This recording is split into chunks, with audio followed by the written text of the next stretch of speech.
Assalamualaikum warahmatullahi wabarakatuh. Salam dan bahagia. Dalam kesempatan kali ini saya akan menjelaskan ya materi dalam kuliah ekonomi produksi. Nah, dalam hal ini kita akan membahas mengenai hubungan antara input dan output. Nanti kita akan lihat bagaimana hubungan antara input dan output ya secara grafis gitu ya. Ya, jadi di penjelasan sebelumnya kita telah lihat bagaimana hubungan antara input output itu menggunakan tabel ya, secara tabel. Nah, pada kesempatan video ini kita nanti akan membahas bagaimana hubungan antara input output ya, suatu fungsi produksi menggunakan grafis ya, seperti apa hubungannya nanti kita akan lihat. Ya, jadi hubungan antara input dan output itu dapat kita lihat dengan 3 cara ya, baik jadi hubungan input output itu ya, hubungan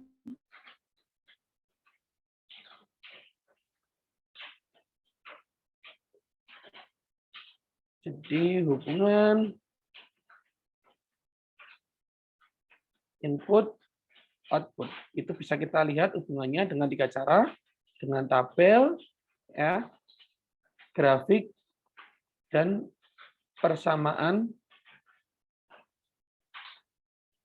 matematik ya. Kita di pertemuan sebelum ini kita telah membahas bagaimana hubungan input-input secara tabel ya. Jadi kita bisa melengkapi bagaimana hubungan input-output mulai dari inputnya X, output Q, kemudian adanya APP, delta X, delta Q sampai ke MPP gitu ya. Nah, nanti kita akan lihat bagaimana hubungan input-output secara grafis. Jadi dengan membuat grafik ya dari hubungan suatu input-output itu kita akan bisa mengetahui beberapa poin yang itu merupakan titik-titik krusial ya bagi suatu fungsi produksi. Dan juga nanti kita akan di materi berikutnya kita akan juga membahas bagaimana hubungan input-output itu menggunakan persamaan matematik. Nah, hubungan input-output yang dinyatakan dengan persamaan matematik misalnya adalah hubungan input-output kita tulis sebagai Q sama dengan X kuadrat min sepertiga X pangkat 3. Nah, ini adalah contoh bentuk hubungan input-output dengan persamaan matematik ya. Jadi dia wujudnya adalah suatu persamaan matematik. Nah, ini sebagai contoh misalkan ada suatu persamaan matematik Q sama dengan X kuadrat min sepertiga X pangkat 3. Ini adalah suatu persamaan matematik yang menyatakan hubungan input-output ya. Outputnya adalah output Q, inputnya adalah X. Nah, nanti kita akan bahas ini di materi yang berikutnya. Nah, untuk persamaan tersebut itu menunjukkan produksi yang merupakan fungsi pangkat 3. Ya, jadi ada pangkat 3-nya, X pangkat 3. Ya. Nah, gambar 2/3 itu menunjukkan bahwa hubungan antara input dan output itu bersifat diskrit atau gambarnya patah-patah ya. Jadi seperti ini jadi ini adalah gambar hubungan antara input output ya. Di mana outputnya ini ya yang ke atas vertikal, horizontalnya adalah input. Nah, kita nyatakan hubungannya itu gambarnya itu patah-patah karena dia diskrit ya. Hubungannya yang diskrit ini adalah grafik hubungan input output yang kita buat dari tabel di materi sebelum ini ya. Nah, kalau hubungan input outputnya itu seperti contoh tadi yang Q sama dengan X kuadrat min sepertiga X pangkat 3. Nah, ini akan diperoleh gambar yang mulus ya. Karena dia adalah persamaan matematik yang menggunakan fungsi pangkat 3 ya. Kalau nanti digambar itu akan kurvanya itu akan smooth atau mulus ya. Itu akan nanti kita bahas di materi berikutnya.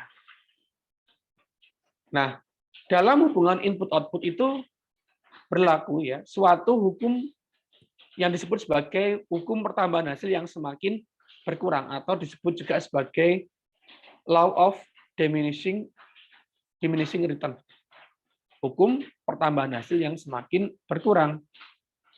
Apa sih yang dinyatakan atau yang dijelaskan dalam hukum tersebut? Nah, jadi dalam hukum law of diminishing return ini mengatakan ya bahwa bila input variabel ditambahkan pada sejumlah input tetap. Ya, jadi saya ulangi ya, saya ingatkan kembali bahwa dalam suatu fungsi produksi, dalam suatu kegiatan produksi, kita menggunakan dua macam input ya, input tetap dan input variabel. Nah, dalam law of diminishing return ini dinyatakan bahwa bila input variabel ditambahkan pada sejumlah input tetap, ya, pada awalnya akan diperoleh tambahan hasil ya yang semakin meningkat. Kemudian ya, bila input variabel tersebut terus ditambah, akan diperoleh tambahan hasil yang semakin menurun. Ya, jadi awal mulanya bila kita menambahkan input variabel itu akan diperoleh tambahan hasil yang meningkat. Kemudian bila input variabel tersebut terus ditambah, maka akan diperoleh tambahan hasil yang semakin menurun. Ya, nanti akan kita jelaskan dengan grafik supaya akan lebih jelas. Nah, untuk memahami hukum tersebut perlu dipelajari konsep yang pertama, hasil fisik total atau total physical product, TPP. Ya, total physical product. Dua, hasil fisik rata-rata atau average physical product, disingkat sebagai APP. Kemudian yang ketiga adalah hasil fisik marginal atau marginal physical product, kita singkat sebagai MPP. Jadi kita akan pahami itu. Nah, TPP itu dapat dirumuskan sebagai Q sama dengan fungsi X. Ya, TPP itu adalah Q dari fungsi X. Ya, tergantung persamaan produksinya seperti apa. Ya. Q itu adalah fungsi dari input X tadi. Ya. Jadi tergantung persamaan produksinya seperti apa. Kemudian APP itu dirumuskan sebagai Q per X. Ya. Q dibagi X. Atau output per unit input. Nah, output dibagi dengan input. Sementara itu MPP itu dirumuskan sebagai delta Q per delta X, ya, atau dQ per dX. Nah, jadi sama aja delta Q atau kita menggunakan simbol delta Q ya. Kalau itu berupa angka, selisih kita bisa hitung dengan delta.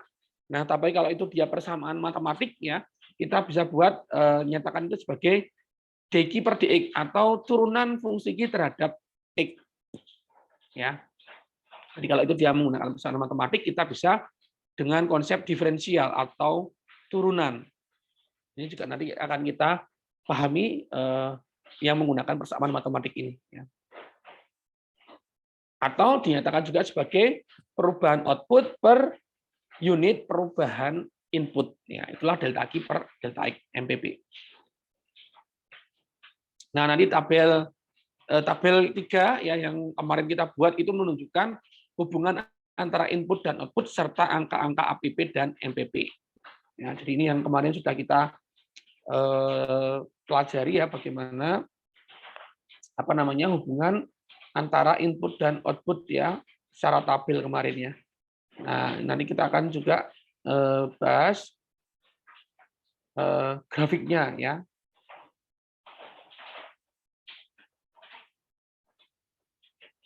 Baik, jadi ini adalah hubungannya. Jadi kolom pertama adalah kolom X tadi ya, atau input. Ya, kemudian yang kedua kolom Q output TPP. Jadi Q ini adalah fungsi dari X ya, tergantung persamaannya seperti apa ya. Kemudian ada kolom APP. Ini adalah Q dibagi X ya, output dibagi dengan input. Kemudian berikutnya ada kolom delta X ya, selisih X, delta Q, selisih antar Q. Dan yang terakhir adalah kolom MPP. Ya, jadi kita memang perlu menghitung delta X, delta Q untuk menentukan MPP karena MPP itu rumusnya adalah delta Q dibagi dengan delta X. Ini sudah kita pelajari kemarin. Nah,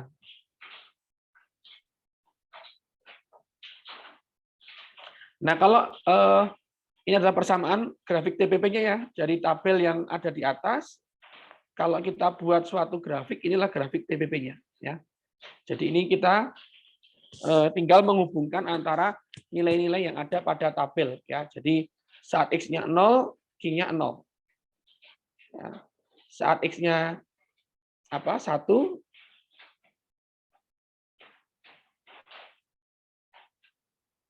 Saat X-nya 1, Q-nya 5. Ya. Jadi kita tinggal hubung-hubungkan. X-nya 2, Q-nya 14. X-nya 3, Q-nya 2, 1. Ya. Dan seterusnya. Kemudian tinggal kita hubungkan. Nah, inilah menjadi kurva TPP. Begitu pula nanti untuk yang kurva APP, MPP, itu kalau kita buat secara grafik dengan hubungan itu, nah ini jadinya adalah seperti ini.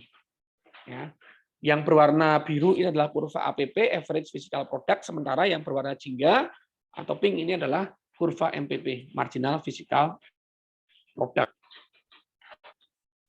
Nah, ada beberapa hal yang perlu diperhatikan di sini. Ya. Jadi terkait law of diminishing return tadi atau hukum pertambahan hasil yang semakin berkurang, itu ditunjukkan oleh angka MPP, ya, yang pada awalnya mengalami kenaikan bila input X itu bertambah, kemudian menurun dan akhirnya menjadi negatif. Ya, jadi kalau kalian lihat di tabel, ya, MPP itu ya awal mulanya naik ya, dengan kita menambah X ya, X-nya kan terus bertambah. MPP-nya mula-mulanya 5, kemudian 9 naik dari 5 ke 9. Dengan kita menambah input lagi, ternyata MPP-nya akan terus turun dari 9 ke 7, ke 5, 4, 3, ke 2, 1, bahkan MPP-nya menjadi 0, dan pada titik tertentu dia akan negatif. Ya, jadi ini kan X-nya kita terus bertambah, inputnya terus bertambah. Ya. MPP-nya awal mulanya 5, naik ke 9, ditambah lagi turun. Ternyata terus ditambah inputnya, input variabel tadi, MPP-nya terus turun sampai ke titik 0, bahkan ditambah lagi sudah MPP-nya itu negatif.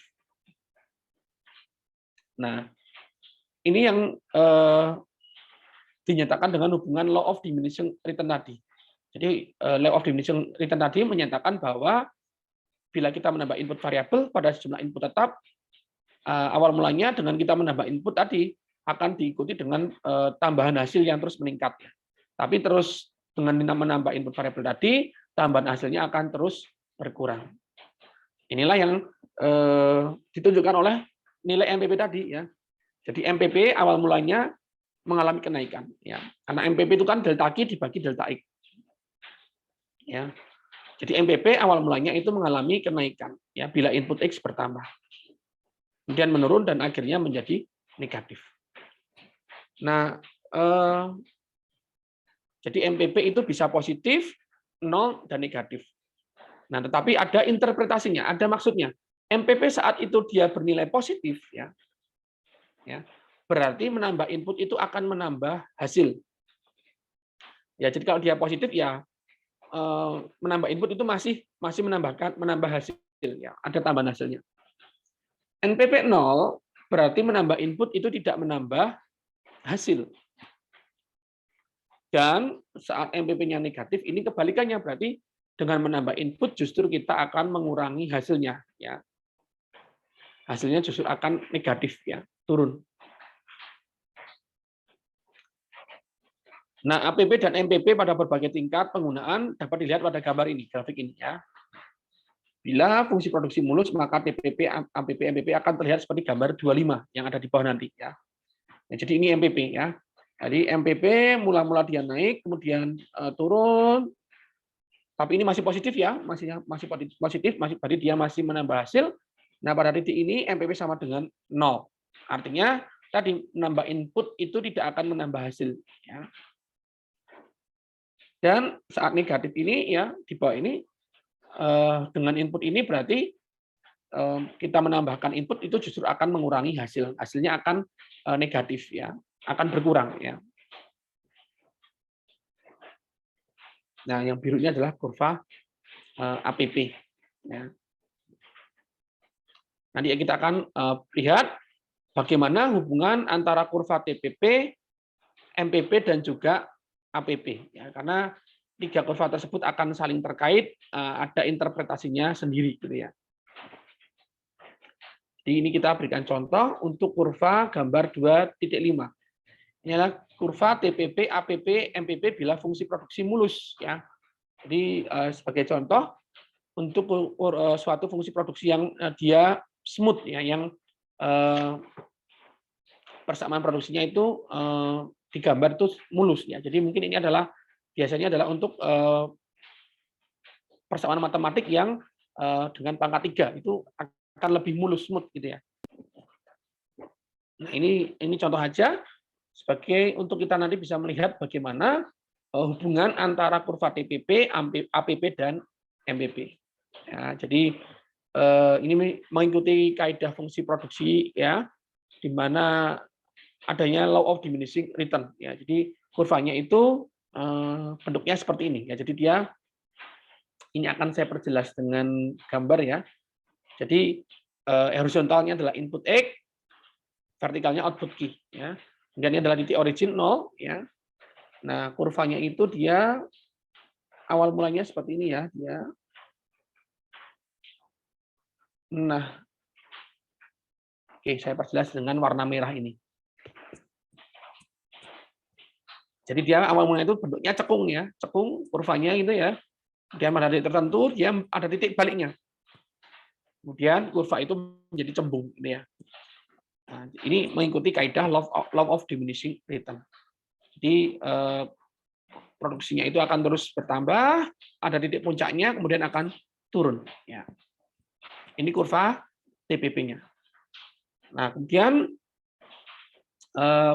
kurva MPP, APP di bawahnya ya. Nah, bentuknya kalau MPP kurang lebih seperti ini ya. Maaf, ini saya.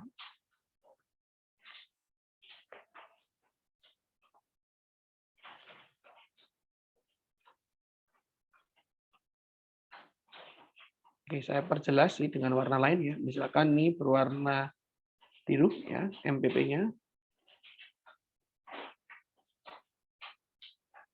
Kemudian APP-nya saya beri warna kuning. Ya.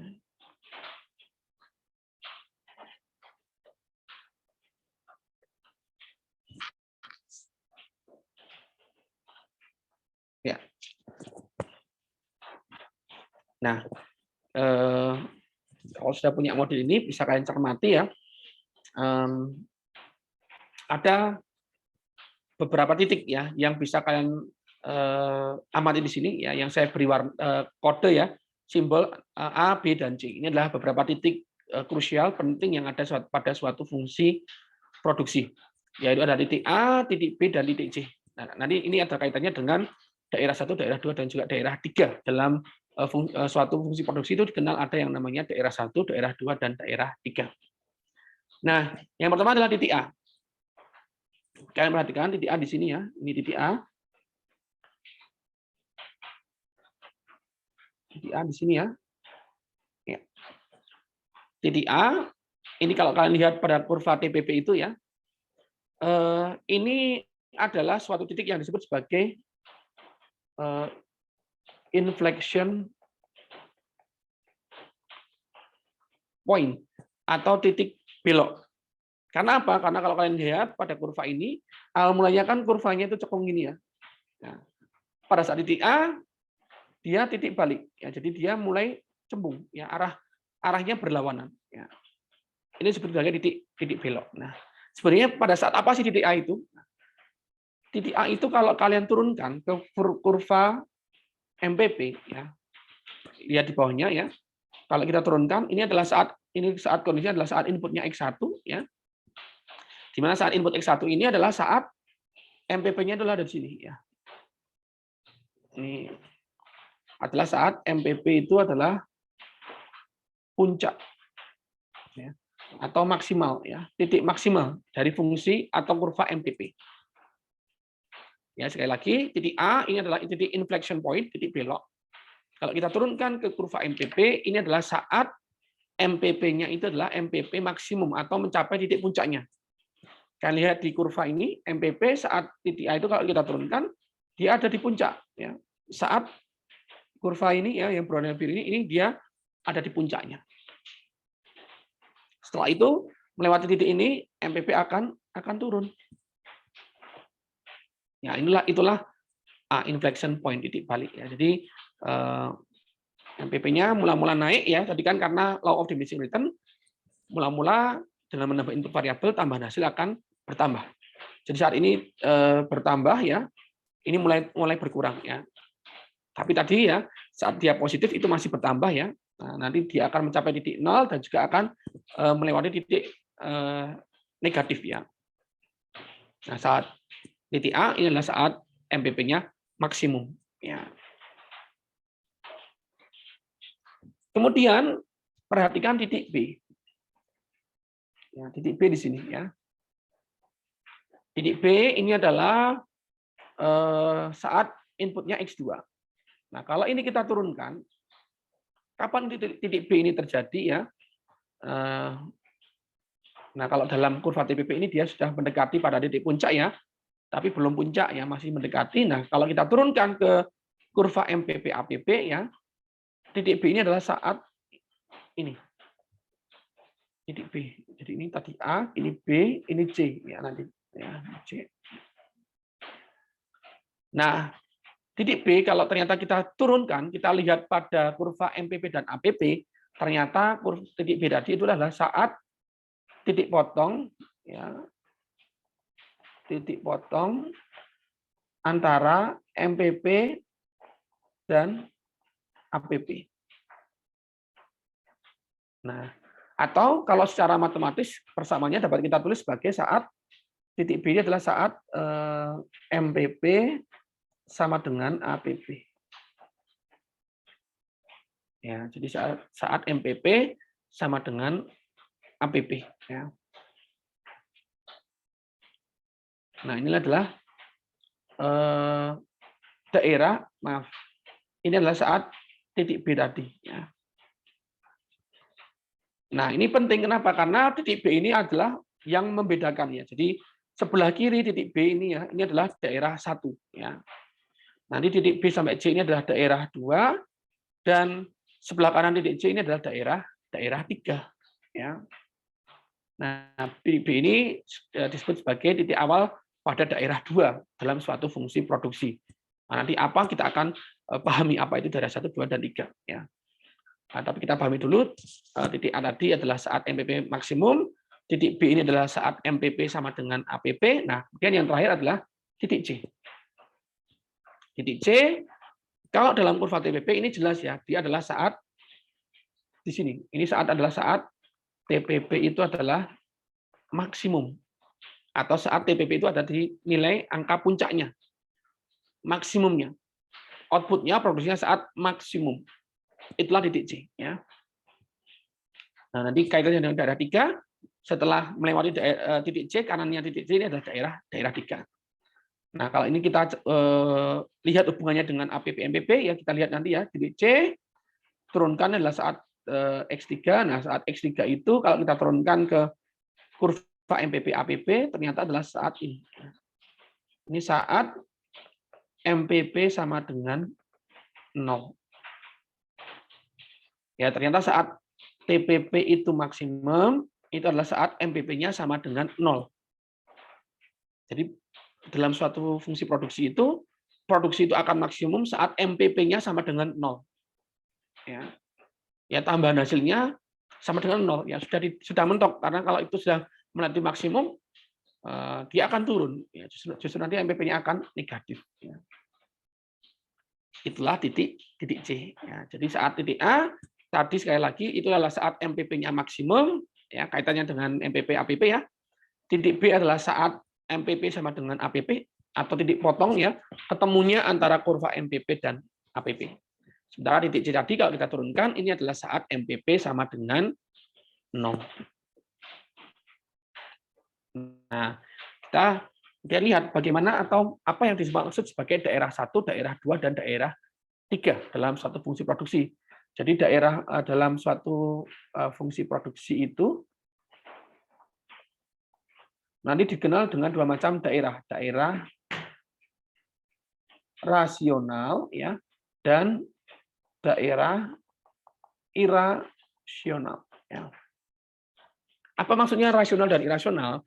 Jadi disebut sebagai daerah rasional ini adalah suatu daerah produksi yang rasional, yang masuk akal. Artinya apa? Yaitu adalah daerah yang masuk akal bagi seorang produsen untuk menjalankan suatu kegiatan produksi. Ya. sesuai namanya rasional, dia masuk akal. Ya, memang masuk akal bagi seorang produsen untuk menjalankan kegiatan produksi tersebut. Ya. Nah, kebalikannya irasional. Irasional berarti tidak masuk akal. Artinya daerah irasional itu adalah suatu daerah fungsi produksi yang tidak masuk akal bagi seorang produsen untuk menjalankan suatu kegiatan produksi. Nah, yang mana yang rasional dan mana yang irasional? Ya. Nah, daerah 2, ini saya beri warna yang berbeda ya. Ya, yang saya arsir warna biru, saya arsir warna biru ini ya. Ini adalah daerah 2. Inilah yang disebut sebagai daerah rasional ya, yang masuk akal tadi. Kenapa kok masuk akal? Nanti kita akan bahas itu. Oke. Kemudian yang saya arsir warna kuning ini ya, inilah yang disebut sebagai